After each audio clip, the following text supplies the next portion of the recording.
As you start to introduce your dog to the e-collar, one of the first things you want to do is put it on the dog.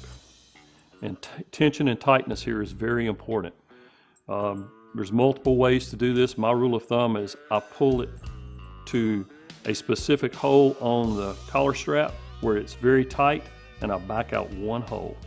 That allows you to get a finger underneath it, that you can get a finger under the collar, then you know it's not too tight, it's not strangling him. Once that is done, then it's time to do something fun. So immediately after you put your e-collar on your dog, it's time now to throw a tennis ball or throw a bumper and make him start to believe that when this goes on, we get to do something fun. So he looks forward to you putting an e-collar on. It is his uniform to get to go play in the game.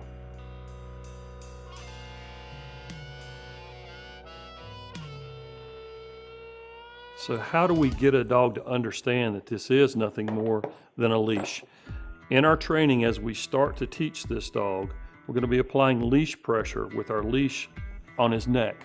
That's where the leash will contact him. As we use the e-collar, it's going to be contacting the dog at the exact same spot, same location.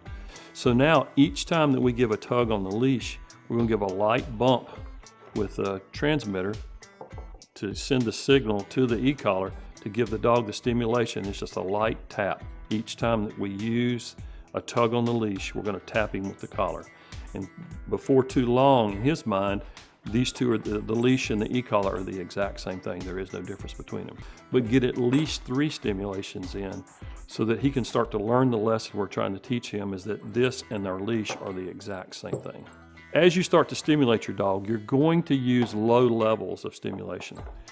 And what we're looking for is a reaction from the dog. It could be him to stop and turn his head and look at you. What I typically look for is a little bit of head drop and a swallow response out of the dog. If you look closely, most of the time when you see that, they're saying, I understand, I accept, I know I've done something incorrect here. Once we see that response, then we're going to start to think about that level on our intensity and stay in that level.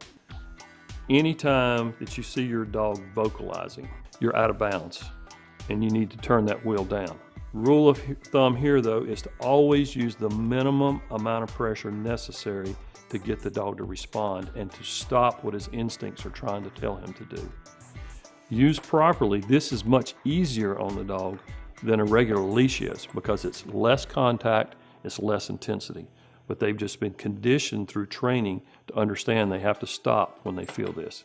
It's the word no to them. It tells them to stop their actions.